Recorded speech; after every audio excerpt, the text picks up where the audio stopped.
ಇತ್ತೀಚಿನ ಸಂಚಿಕೆಗಳನ್ನು ಜಾಹೀರಾತಿನ ಕಿರಿಕಿರಿ ಇಲ್ಲದೆ ನೋಡಿ.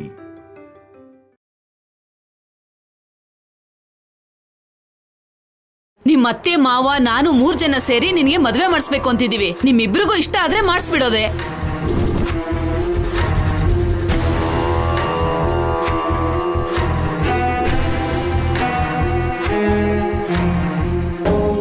ಅಮ್ಮ ಅದು ಹೆಣ್ಮಕ್ಳು ಮೊದ್ಲು ಹೇಳ್ಬೇಕು. ನೀನ್ ಹೇಳು ಲಕ್ಷ್ಮಿ, ನಿಮ್ ಬಾವುನ ಮದ್ವೆ ಆಗೋಕಿಷ್ಟನಾ?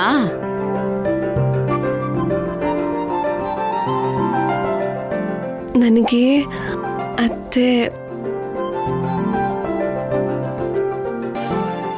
ಭಾವ ಅಂದ್ರೆ ಇಷ್ಟನೇ ಅತ್ತೆ. ಇನ್ ಸಿದ್ದುನ್ ಕೇಳೋದೇನಿದೆ, ಲಕ್ಷ್ಮಿ ಅಂದ್ರೆ ಅವನ್ಗೆ ತುಂಬಾ ಇಷ್ಟ. ಯಾಕೋ ಮಾತಾಡೋ.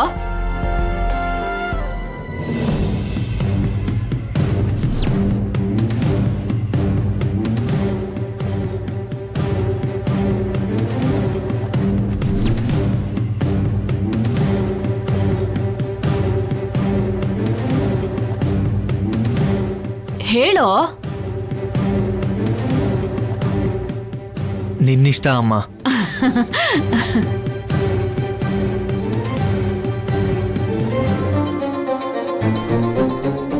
ಲಕ್ಷ್ಮಿನ ಮದುವೆ ಆಗೋದಕ್ಕೆ ನನಗೆ ಯಾವುದೇ ಅಭ್ಯಂತರ ಇಲ್ಲ ಮಾವ. ಅದೇನು ಅಂದರೆ ನನಗೆ 5 ಡೇಸ್ ಟೈಮ್ ಬೇಕು. ಸಿನಿಮಾ ಒಂದು ಓಕೆ ಆಗೋ ಥರ ಇದೆ.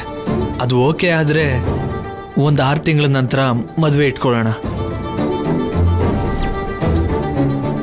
ಓಕೆ ಆಗಿಲ್ಲ ಅಂದರೆ ನೀವು ಯಾವಾಗ ಹೇಳಿದ್ರೆ ಆವಾಗ ಮದುವೆ ಮಾಡ್ಕೋತೀನಿ. ಅಂದ್ರೆ ಅವನ ಉದ್ದೇಶ ಮದ್ವೆ ಆದ್ಮೇಲೆ ಹೆಂಡತಿನ ಬಿಟ್ಟು ಹೋಗೋದು ಸರಿ ಅಲ್ಲ ಅಂತ ತಮ್ಮ. ಆಯ್ತು, 5 ದಿನ ತಾನೆ, ವೇಟ್ ಮಾಡೋಣ.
ತುಂಬಾ ಚಳಿ ಇದೆ, ಅದಕ್ಕೆ ಬೆಡ್ಶೀಟ್ ತಂದೆ ಆಫೀಸರ್. ಥ್ಯಾಂಕ್ ಯು ಕಲ್ಯಾಣಿ.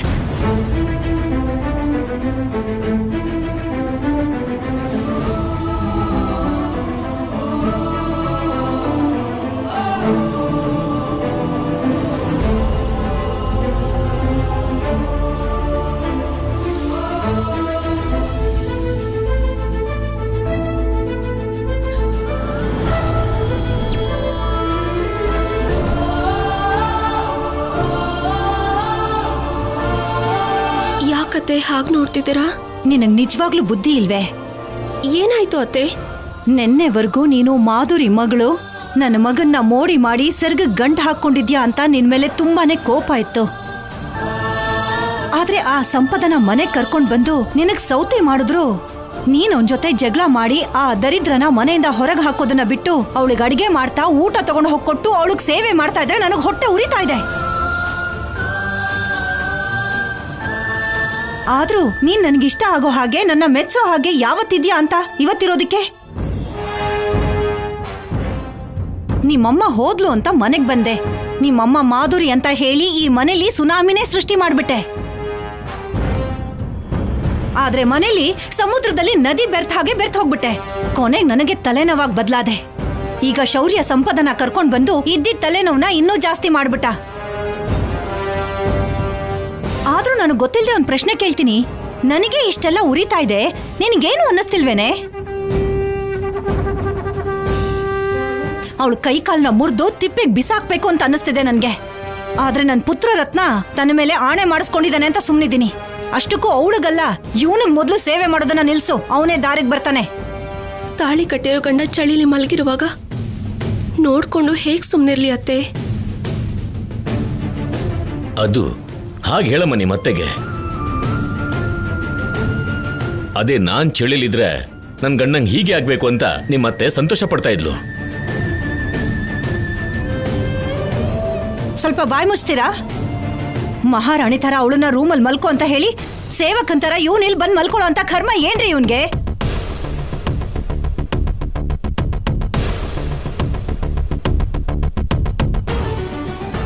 ಅಷ್ಟೇ ಬಿಡಿ, ಮಾಡಿರೋ ಪಾಪಕ್ಕೆ ಇನ್ಯಾರೋ ಜವಾಬ್ದಾರಿ ಹೇಗಾಗ್ತಾರೆ ಹೇಳಿ? ಒಂದ್ಸಲ ಅನುಪಮಂಗ್ ಹೇಳಿದ್ದೆ, ನನ್ನ ಮಾತನ್ನ ಪಾಲಿಸೋದಿರ್ಲಿ, ಅದನ್ನ ಕಿವಿಗ್ ಕೂಡ ಹಾಕೊಳ್ಳಿಲ್ಲ. ಈಗ ನಿನಗ್ ಹೇಳ್ತಾ ಇದ್ದೀನಿ, ನೀನಾದ್ರೂ ಕೇಳ್ಸಾಯಿ. ಆ ಸಂಪದನ್ ಬಗ್ಗೆ ಹುಷಾರು, ಅವಳೊಬ್ಳು ದೊಡ್ಡ ಗುಳ್ಳೆನರಿ. ಶೌರ್ಯನ್ನ ಅವಳಿಂದ ಆದಷ್ಟು ದೂರ ಇಡು. ಅವಳ ಮೇಲೆ ಒಂದು ಕಣ್ಣಿಟ್ಟಿರು. ನಾಳೆ ಅವರಿಬ್ರು ಮಧ್ಯೆ ನಡಿಬಾರ್ದೇನಾದ್ರೂ ನಡೆದ್ರೆ ಅವಳಿಗೇನೋ ಹೇಳಲ್ಲ, ನಿನ್ನನ್ ಸಾಯಿಸ್ಬಿಡ್ತೀನಿ. ನೀವು ಬನ್ರಿ.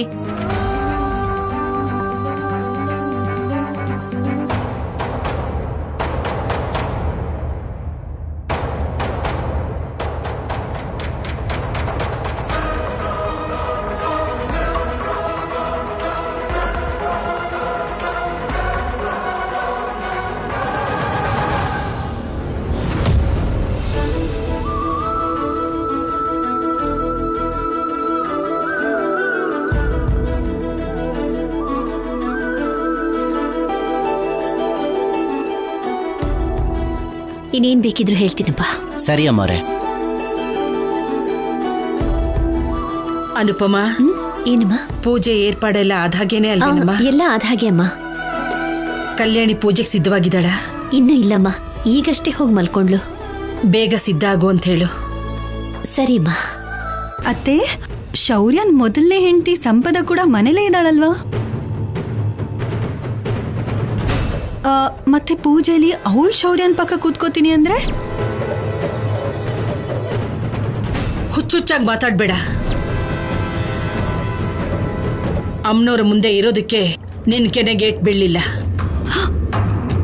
ಕ್ಷಮಿಸಿ ಅತ್ತೆ, ಬೇಕು ಅಂತ ಕೇಳಲಿಲ್ಲ. ಸಂಪದ ಸುಮ್ಮನೆ ಇರೋದಿಲ್ಲ ಅಲ್ವಾ, ಏನೋ ಒಂದು ಗಲಾಟೆ ಮಾಡ್ತಾಳೆ, ಅದಕ್ಕೆ ಡೌಟ್ ಬಂದು ಮೊದಲೇ ಕೇಳಿದೆ. ಪಲ್ಲವಿ ಹೇಳ್ತಿರೋದು ಒಂದ್ ರೀತಿ ಸರಿನೇ ಅಲ್ವಾ? ಯಾವುದಕ್ಕೂ ಒಂದು ಮಾತು ಶೌರ್ಯನ ಕೇಳ್ಕೊಂಡ್ರೆ ಒಳ್ಳೇದಮ್ಮ. ಯಾಕೆಂದ್ರೆ ಸಂಪದನ ಮೇಲೆ ತುಂಬಾನೇ ಕರುಣೆ ಇದೆ ಅವನಿಗೆ. ಕಲ್ಯಾಣಿನ ಪೂಜೆಗೆ ಕೂತ್ಕೊಳ್ಳೋದು ಬೇಡ ಅಂತ ಹೇಳ್ಬಿಟ್ರೆ ಕೂತ್ಕೋತಾನೆ.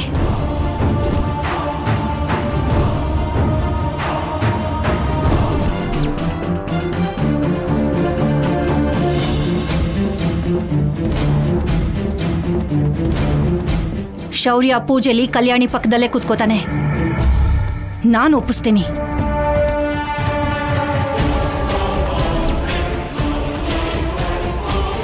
ಆದ್ರೂ ಆ ಸಂಪದಾಗಿ ಹೆದರ್ಕೊಂಡು ಪೂಜೆ ಮಾಡ್ಬೇಕಾ ಬೇಡವಾ ಅಂತ ಅನ್ಕೊಳ್ಳೋದು ಯಾಕೆ? ಶೌರ್ಯ ಕಲ್ಯಾಣಿ ಗಂಡ ಹೆಂಡತಿಯಾಗಿ ಕೂತ್ಕೊಂಡು ಪೂಜೆ ಮಾಡ್ತಾರೆ. ಮೊದಲು ನೀವು ಕಲ್ಯಾಣಿನ ರೆಡಿ ಆಗ್ಬಿಟ್ ಬಾ ಅಂತ ಹೇಳಿ. ಅಕ್ಕ, ನೀನೇನಾ ಈ ಮಾತನ್ನು ಹೇಳ್ತಿರೋದು? ನನಗೇನೋ ಕನಸು ಅನ್ನಿಸ್ತಿದೆ. ಚರ್ಮ ಕಿತ್ತು ಬರೋ ಹಾಗೆ ಗಿಲ್ಲು ಅಂತೀಯಾ?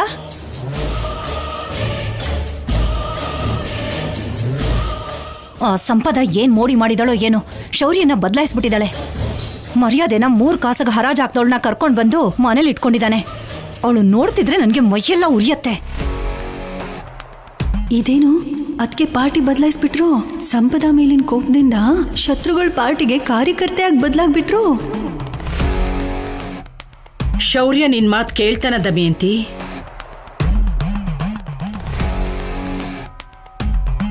ಅಕ್ಕನ ಮಾತನ್ನು ಕೇಳದೆ ಇರ್ತಾನೇನಮ್ಮ? ದಮಯಂತಿ ಮಾತನ್ನ ಇಲ್ಲ ಅಂದೆ ಅಲ್ವಾ ಸಂಪದನ ಮನೆಯೊಳಗೆ ಕರ್ಕೊಂಡು ಬಂದಿದ್ದು. ಹಾಗೇನೆ ಪೂಜೆ ಕೂತ್ಕೋ ಅಂದ್ರೆ ದಮಯಂತಿ ಮಾತನ್ನ ಕೇಳೋದಿಲ್ವೇನೋ ಅನ್ನಿಸ್ತಿದೆ. ನೀವ್ ಹೇಳಿದ್ಮೇಲೆ ಶೌರ್ಯನೂ ಅದೇ ರೀತಿ ಅನ್ಬೋದೇನೋ ಅಂತ ನನಗೂ ಅನ್ನಿಸ್ತಿದೆಮ್ಮ. ಸಾಕ್ ನಿಲ್ಲಿಸ್ತೀರಾ ನೀವು ಅನ್ಕೊಳ್ಳೋದನ್ನ? ನಾನು ಹೇಳ್ತಿದ್ದೀನಿ, ಶೌರ್ಯ ಬರ್ತಾನೆ. ಕಲ್ಯಾಣಿಗೆ ಬೇಗ ಬರೋಕ್ ಹೇಳಿ. ಚಿನ್ನಿ, ಮುಹೂರ್ತಕ್ಕೆ ಸಮಯ ಆಗ್ತಿದೆ. ಪುರೋಹಿತರಲ್ಲಿ ಹತ್ರದಲ್ಲೇ ಇದಾರಂತಕ್ಕ.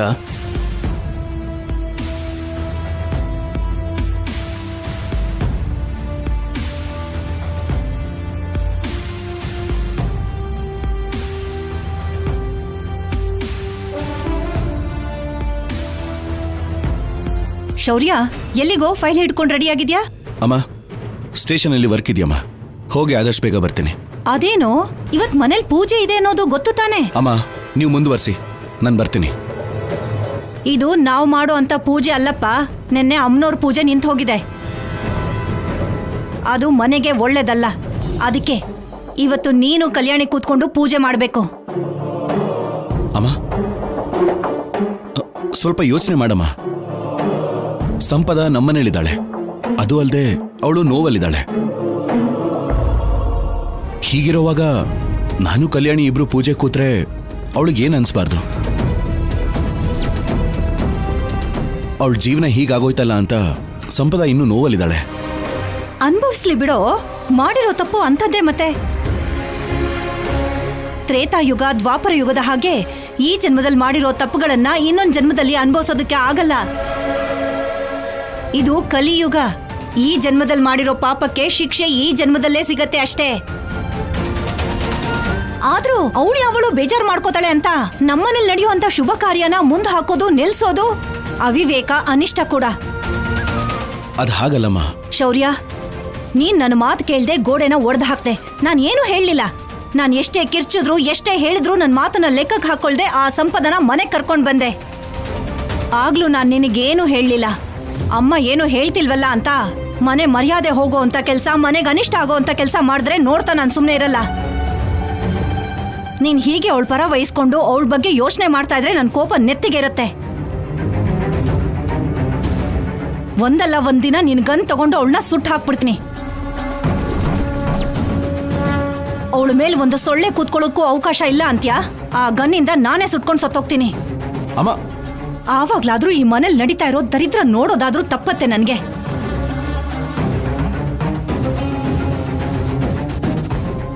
ಯಾಕಮ್ಮ ಅಷ್ಟು ಕೋಪ? ಇವಾಗ ನಾನು ಏನ್ ಮಾಡಬೇಕು? ಪೂಜೆಗೆ ಬರಬೇಕು ಅಷ್ಟೇ ತಾನೇ? ಪೂಜೆಗೆ ಕಲ್ಯಾಣಿ ಜೊತೆ ಕೂತ್ಕೋಬೇಕು. ಇಬ್ರು ಪೂಜೆನ ಪೂರ್ತಿ ಮಾಡ್ಬೇಕು. ಸರಿ, ಬರ್ತೀನಮ್ಮ, ನೀನ್ ಹೋಗು.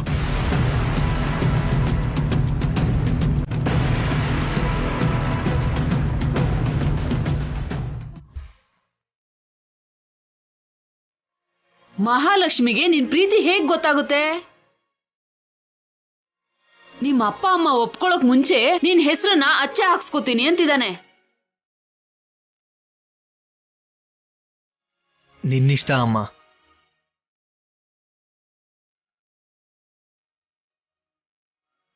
ಲೇ ಲಕ್ಷ್ಮಿ, ನೀನ್ ತುಂಬಾ ಅದೃಷ್ಟವಂತೆ ಕಣೆ. ನೀನ್ ಪ್ರೀತಿಸೋ ಭಾವ ನಿನ್ನನ್ನ ಪ್ರೀತಿಸ್ತಾ ಇದ್ದಾನೆ. ನಿನ್ನ ಮದ್ವೆ ಮಾಡ್ಕೊಂತೀನಿ ಅಂದ. ಜೊತೆಗೆ ನಿನಗೆ ಇಷ್ಟ ಆಗಿರೋ ಸಿನಿಮಾದವನು. ಕನ್ಸಲ್ ಕೂಡ ನೀನು ಊಹಿಸಿರಲ್ಲ ಲಕ್ಷ್ಮಿ.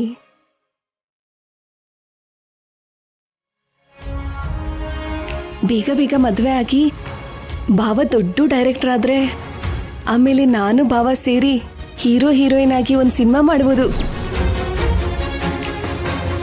ಆಮೇಲೆ ನನ್ನೇ ನಾನು ಸಿಲ್ವರ್ ಸ್ಕ್ರೀನಲ್ಲಿ ನೋಡ್ಕೋಬಹುದು.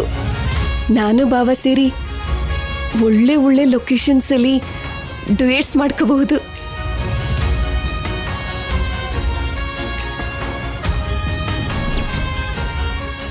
ಹೇ ಲಕ್ಷ್ಮಿ, ಆಗ್ಲಿ ಊಹೆನಲ್ಲಿ ಬಣ್ಣದ ಪ್ರಪಂಚ ಊಹಿಸ್ಕೋಬೇಡ. ಆಮೇಲೆ ನಡೀಲಿಲ್ಲ ಅಂದ್ರೆ ನೋವು ಪಡ್ಬೇಕಾಗತ್ತೆ. ಏನ್ ನಡೆಯಲ್ಲ ರಾಜಮ್ಮ? ಸಿದ್ದು ಜೊತೆ ಮದ್ವೆನಾ ಇಲ್ಲ ಮಹಾಲಕ್ಷ್ಮಿ ಹೀರೋಯಿನ್ ಆಗೋದಾ? ನನ್ನ ಮಗಳಿಗೇನು ಬಂಗಾರ. ಅಗತ್ಯ ಬಂದ್ರೆ 5 ಕೋಟಿ ಸುರಿದ್ರೆ ನಾಳೆನೆ ಹೀರೋಯಿನ್ ಆಗ್ಬಿಡ್ತಾಳೆ. ನಾನು ಹೇಳ್ತಿರೋದು ಸಿದ್ದು ಜೊತೆ ಮದ್ವೆ ಬಗ್ಗೆ. ಅದೇನ್ ರಾಜಮ್ಮ, ಶುಭ ಕಾರ್ಯ ನಡೆಯುವಾಗ ಬೇಡ ಅಂತೀಯಲ್ಲ? ನಿನ್ಗ್ಯಾಕ್ ಹಾಗನ್ನಿಸ್ತಿದೆ?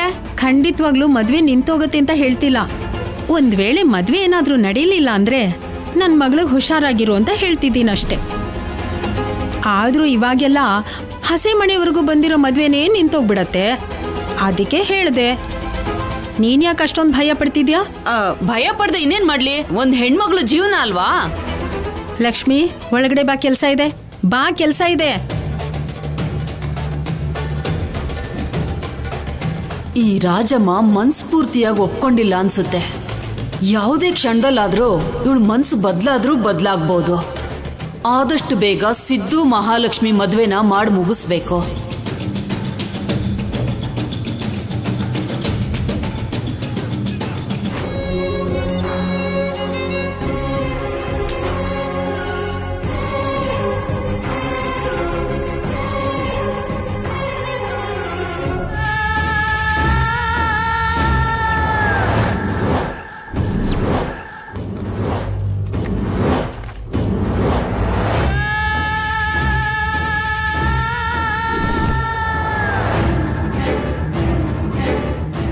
ಏನ್ ಕಲ್ಯಾಣಿ, ಹೊಸ ಸೀರೆ ಉಟ್ಕೊಂಡು ಚೆನ್ನಾಗಿ ರೆಡಿ ಆಗ್ತಿದ್ಯಾ? ನಿನ್ನವನು ಅನ್ಕೊಂಡಿರೋ ನನ್ ಗಂಡನ್ನ ನಿನ್ ಕಡೆಗ್ ತಿರ್ಗಿಸ್ಕೊಳ್ಳೋದಕ್ಕೆ ತುಂಬಾ ಟ್ರೈ ಮಾಡ್ತಿದ್ಯಾ ಪಾಪ. ಆದ್ರೆ ನೆರವೇರೋ ಹಾಗಿಲ್ಲ ಅಂತ ನಿಮ್ಮ ಅಜ್ಜಿನ ಅಮ್ಮನ್ನ ಕೇಳಿ ಪೂಜೆ ಏರ್ಪಾಡ್ ಬೇರೆ ಮಾಡಿದ್ಯಾ. ಅಲ್ಲಿವರೆಗೂ ಚೆನ್ನಾಗೇ ಇದೆ ಕಲ್ಯಾಣಿ. ಆದ್ರೆ ಶೌರ್ಯ ಹೇಗ್ ಒಪ್ಕೋತಾನೆ ಅಂತ ಅನ್ಕೊಂಡೆ. ಇನ್ನ ನಿನ್ಗೆ ಅರ್ಥ ಆಗಿದ್ಯೋ ಇಲ್ವೋ, ಶೌರ್ಯ ನನ್ ಕಡೆ ಪೂರ್ತಿಯಾಗಿ ಬದಲಾಗಿದ್ದಾನೆ. ಈ ಪೂಜೆನ ಗಂಡ ಹೆಂಡತಿ ಸೇರಿ ಮಾಡ್ಬೇಕಂತೆ ಅಲ್ವಾ? ಮೊದಲನೇ ಹೆಂಡತಿ ನಾನಿರ್ಬೇಕಾದ್ರೆ ನಿನ್ನನ್ ಹೇಗ್ ಕೂತ್ಕೋ ಅಂತಾನೆ? ನಾನು ಇಲ್ದೇ ಇರೋದಕ್ಕೆ, ನಿನ್ ಮೇಲ್ ಪ್ರೀತಿ ತೋರ್ಸೋದಕ್ಕೆ ಈ ನಡುವೆ ಶುರು ಮಾಡಿದಾನೆ.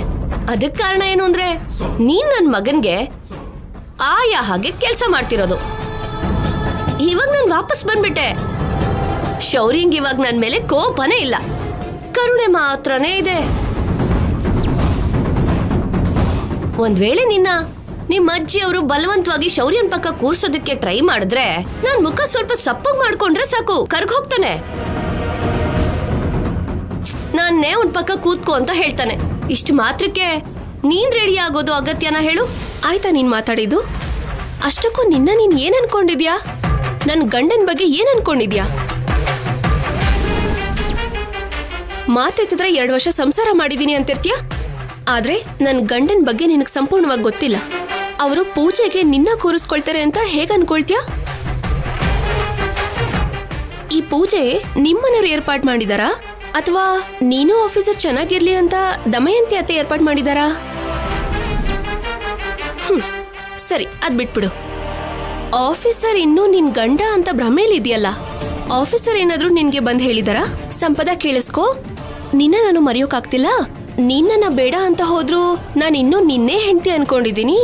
ಇವತ್ತು ಮನೇಲಿ ನಡೆಯೋ ಪೂಜೆಲಿ ನೀನೇ ನನ್ ಪಕ್ಕದಲ್ಲಿ ಕುತ್ಕೋಬೇಕು ಹಾಗಂತ ಹೇಳಿಲ್ಲ ಅಲ್ಲ? ಅವ್ರು ಬಂದು ನಿನ್ನ ಬಾ ಅಂತ ಕರೀಲೂ ಇಲ್ಲ, ಯಾವತ್ತೂ ಕರೆಯೋದು ಇಲ್ಲ. ನಿನ್ನಷ್ಟಕ್ ನೀನೇ ಏನೇನೋ ಯಾಕೆ ಅನ್ಕೊಳ್ತೆ ಸಂಪದ? ಸರಿ, ಇವಾಗ ನಿನ್ಗೊಂದು ಟ್ವಿಸ್ಟ್ ಕೊಡ್ಲಾ? ಆಲ್ರೆಡಿ ಆಫೀಸರ್ ನನ್ ಪಕ್ಕದಲ್ಲಿ ಕೂತ್ಕೊಂಡು ಪೂಜೆ ಮಾಡೋದಕ್ಕೆ ಒಪ್ಕೊಂಡಿದ್ದಾರಂತೆ. ನಿನ್ ಬಗ್ಗೆ ಯೋಚನೆ ಮಾಡೋರೇ ಆಗಿದ್ರೆ ನೀನ್ ಅನ್ಕೊಂಡ್ ಹಾಗೆ ಅದೇ ನೀನ್ ಹೇಳ್ದ ಹಾಗೆ ಪ್ರೀತಿನೋ ಗೀತಿನೋ ಆಫೀಸರ್ಗೆ ನಿನ್ ಮೇಲೆ ಇದ್ದಿದ್ರೆ ಒಪ್ಕೊಳ್ತಾ ಇರ್ಲಿಲ್ಲ ಅಲ್ವಾ? ಆಫೀಸರ್ ಒಳ್ಳೆಯವರಾಗಿರೋದಕ್ಕೆ ನಿನ್ ಮೇಲಿರೋ ಕರುಣೆಗೆ ನಿನ್ನ ಈ ಮನೇಲಿರೋದಕ್ ಬಿಟ್ಟಿದ್ದಾರೆ.